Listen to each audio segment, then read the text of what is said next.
I just want to capture a few thoughts this morning on what is bad consulting and what is good consulting. This is for my virtual model of a new business model of the way consulting can be done and should be done, perhaps in the land of AI. So, first, a note about vibe coding. Vibe coding is good for error correction. Basically, it's a syntactical parsing of the equivalent of run on sentences in code. And it is not going to write a play, it's not going to be anything, it's not going to write a novel. It's going to put together something for little pieces, little chunks, and by Gall's law, it can make large complex things, but it has to be guided. And so that's how I'm using it. Also, mostly for translation between languages. And that's basically it. Just like auto-tune can take a song in one key and spit it out in another key, that is the extent to which I want to be dependent on vibe coding, um, basically generated from requirements. Now, the second part is how I would run a consulting company. Um, the way I am structuring this is to look at all of the pieces and parts of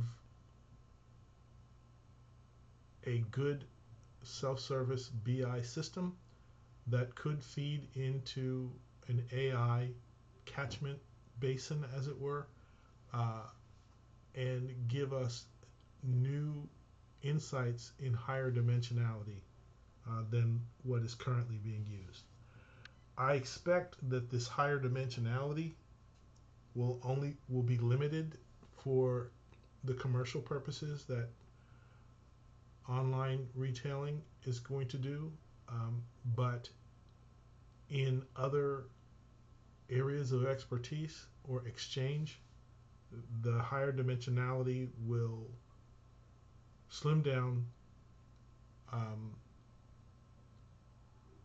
the principal component analysis of what is done. So you can do the opposite of principal component analysis and then service a longer tail of customers and a longer tail of requirements.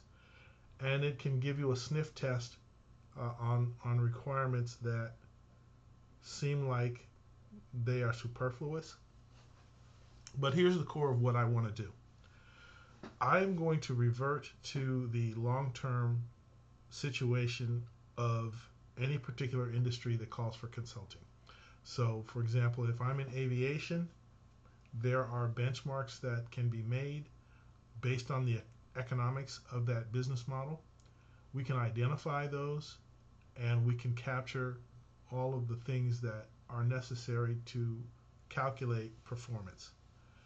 In that regard, there is a possible ultimate ontology which is in compliance with both regulation and economics and the operational details of any of the operations that make a complete business. And that ontology is what I want to collect when I say that I service an industry. Now, the way that I would get out of intellectual property in terms of services is that I may collect the ontology, but I'll also consider the uneconomic um, extensions of requirements that a customer doesn't want to pay for. So I'm going to try to normalize the rate of revenue that I would collect from a customer. Say this is the speed at which you're going to get things done. Given your budget, your schedule, this is the rate. And those are the three things I can juggle. And I will try to understand and keep track of very closely what blue sky is overlooked and what trade-offs there are.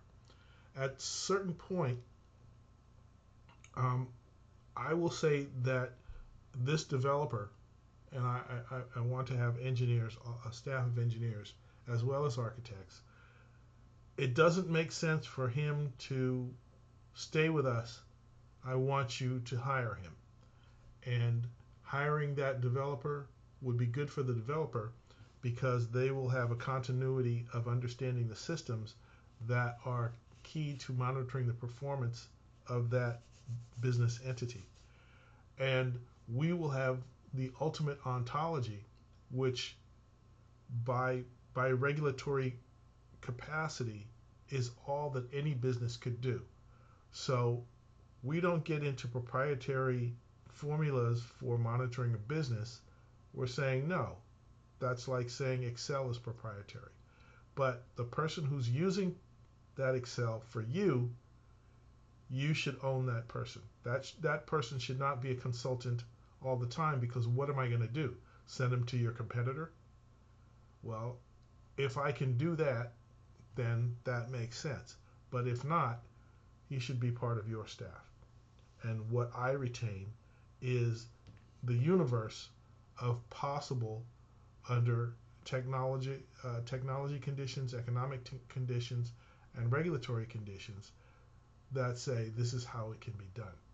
And once there's a shift in that, I want to be aware and able to know that so that I can use what I know on the edge, as my firm knows on the edge, of what's the next steps. So we will already have modeled that out because we'll say, well, let's say, for example, Delta Airlines still uses a green bar to have their passenger manifest, and American Airlines has it on iPads, and iPads are more efficient, they're quicker, they're more accurate, and as soon as Delta wants to pay the money, then we'll get them the iPads. But we've worked at Delta and they don't want to do that. They're saving costs. And we worked at American and they wanted to spend the time to do it and the money, so we did that.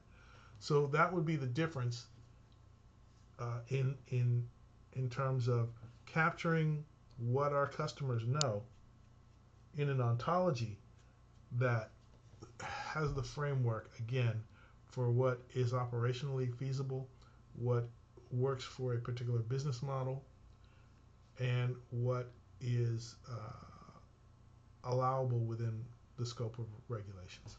So that's all I'm saying for now. That's it.